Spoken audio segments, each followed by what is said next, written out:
Hi, I'm Jennifer Lepore, Online Education Manager here at ArtistsNetwork TV, and we're very excited to have with us here in the studio, Carrie Stuart Parks. Thanks so much for being here today. Thank you for inviting me. It's been great. Welcome. Great, and a lot of people might remember you from last year. You were here with ArtistsNetwork TV to film Drawing Faces and Watercolor Faces video with us. Yes. And this time around, we're doing drawing pets, watercolor pets, and a great general drawing techniques for realistic results. Yes. So I know from the time that I spent with you last time and then just the topics that we've covered this time, being animals, that you do come from a background that's kind of been where you've been surrounded by animals. And I wanted you to talk a little bit about how your love of animals and your art sort of met, how that came to be. Sure. Well, I grew up on a 685-acre ranch where I was surrounded with animals, including two brothers. And you always want to draw and paint the things that you love. And my first love were all my dogs and cats. We had horses and chickens and cattle, and the dogs, we actually had a dog kennel. So I really initially, that's all I would do. I was horse crazy, of course. I was dog crazy. We showed our dogs. My mom and I went to dog shows together. And I grew up in a world with lots and lots of critters around me. So that became the first primary thing that I wanted to do. It wasn't until much later where I went into the forensic area that I got interested in doing faces. But animals, particularly the dogs, cats, and horses, chickens, they're okay to eat, but raising chickens, I mean, people like it, but I wasn't really crazy about chickens. So with your drawing and painting of animals, do you find that you're teaching that in your classes, or are you mainly just kind of doing it for your own enjoyment or perhaps commission work? Well, the animals are, part of it is because I love to do it.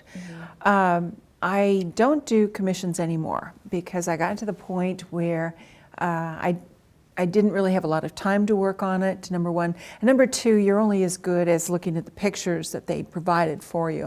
And I think the day I stopped was the day that I painted this, I don't know what it was, Cocker Spaniel or something. And I gave them the painting and they said, but Fufu's got hair on his head. And I said, well, where is the hair in the picture? And they said, well, it's not in the picture, but he's got hair on his head. And I thought, you know what, I don't need this. Life is too short. So instead of doing it that way, what I started to do was to do specific breeds of dogs. And then because I was already showing dogs, going to the dog shows, I started taking the artwork to the dog shows and selling it at that venue, and then also selling some in galleries. Most of the time people either want to have a generic good version of their breed or they want to have their dog. And so those were the two areas I focused on. And then the animals themselves, sometimes I do that for illustration purposes, that sort of thing. And then obviously people love to paint and draw their animals, so yes, we do that in the classes, particularly the general watercolor classes or a general drawing class. If that's what they want to draw or paint, that's where we'll go with it. Okay, and so you have a real natural in with that whole dog show, being able to market to that specific niche. How do you have any recommendations for like how to get yourself exposed in that way to let people know like, I really am a good artist? And did you just bring your stuff and show it and see what people thought about it? Actually, yeah, that was the first time. I started with the Pyrenees because I'm the president, right now the president of Great Pyrenees Club of America, and that was the breed that we had. And what I did initially with my very first one, this was many, many years ago, is I did this painting and I took it to a dog show, and as Pyrenees specially, and I showed it to everybody and I said, if I made this into a print, would you buy it? And a lot of people said yes. And I said, well, would you actually put your name down that you would buy it in the order that they wanted to order it? And they said, well, yes. So I actually sold out the first edition before I went to press. Wow. So that was a guaranteed sale. That was really good. And then I did two more in the series. And I gave the people who bought, like number one, got the first whack at number one of the next one, and so on. So I sold out that series. It was in a very, very short amount of time. And the value of them went skyrocketing to where I think I brought them out at $30. They were small little things. And they were reselling at $300, $400, $500. So that was a wise marketing choice that I made. Then I did a couple of prints of breeds that I wasn't as familiar with, and they didn't sell as well. So then I got smart, and I would paint a breed, like a Puli, or I gotta remember some of the breeds I did, a Newfoundland, that sort of thing. And I'd send the original paintings on the dog show circuit with a guy who sold dog art. And all he did was take my paintings around and say, how do you like this? Is this good? I mean, would you buy this if it were a print? And on some of them they said, yeah, that's good. We had one where they said, well, that's an English Newfoundland, obviously. I didn't know it was an English Newfoundland. I thought it was Newfoundland, but breeders that have them can see the differences, and they're picky about what they want. So I basically did test marketing before I worked on it anymore.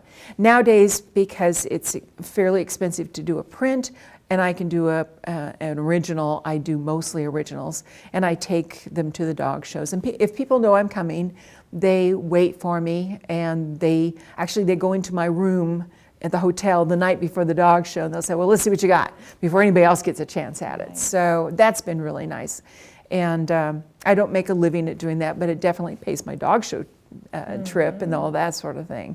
And I think somebody could actually do very well at it if they did it probably more systematic than me. Well, that's a nice supplement. Yeah. And then with your watercolor and your drawing of animals, I noticed there's quite a bit of difference. You're it seems like more tight style with drawing versus maybe a looser, washier feel. When you're doing the watercolors, you're not being like the photorealism that you see sometimes with watercolor. Why is that? Is that just how you like to use the medium? Well, partly it is. Partly it was ignorance. Because when I first started painting animals, I didn't know you could actually paint once the paper was dry. I mean, I thought you just had to paint really fast. So I get the whole paper all wet, and then I start painting like crazy, and when it was dry, I was done.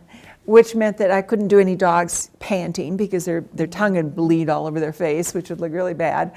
And I really didn't know any better. I really didn't. I did come back to the eyes and do those later, but for the most part, I did not know any different. So as I grew as a watercolorist, I learned that, oh yeah, you can let parts of it dry. But I still kept going back to the wet on wet because I just loved the effect. I loved the fact that it made it look like fur, and that it's challenging yet way fun that way. And it's not like you just sits there like a paint by number. It's living. It's going to go running off the paper if you're not careful. So that was why I liked it. With the pencil work, a little bit tighter, but then the pencil work helps me focus on what I need to focus on with the painting. So it helps me that way. Do you still think that watercolor is like a hard medium? I know a lot of people are afraid of it because of the life that it has. Yeah, so the people like to abuse their art mediums. I'm sorry, this is kind of like we're going to tell everybody, but watercolor does so much of the work for you. And everybody who says, well, I want to control it. Well, no, you don't control it. You just know how it's going to work, and you go with it. And the watercolor will do so much for you if you just learn to relax. Now, you do have to practice with watercolor. But beyond that, I think it's a living medium. I think it's a very exciting medium. And I love the loose, ooh, look at that. It just like captures whatever it is. That's really neat. And it does seem to go well with your pets because they're so full of life and energy and movement and fuzzy. Oh gosh, well, thank you so much for being here with us. And we look forward to hopefully seeing more from you in the future. Outstanding. I'd love to come back. All right, thank you.